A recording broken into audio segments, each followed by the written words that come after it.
ரசித்தேன். 4 ஆண்டு தூக்கம் கெட்டு இன்றுன்னை சந்தித்தேன்.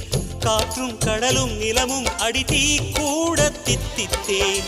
மாணிக்கத்தேரே உனை மலர் கொண்டு பூசித்தேன். என்னை நான் கிள்ளி இது நிஜம்தானா சோதித்தேன். இது போதுமே இது போதுமே இனி என் கால்கள் வான் போகுமே. என்ன அழகு எத்தனை அழகு கோடி மலர் கொட்டிய அழகு இன்றெந்தன் கை சேர்ந்ததே.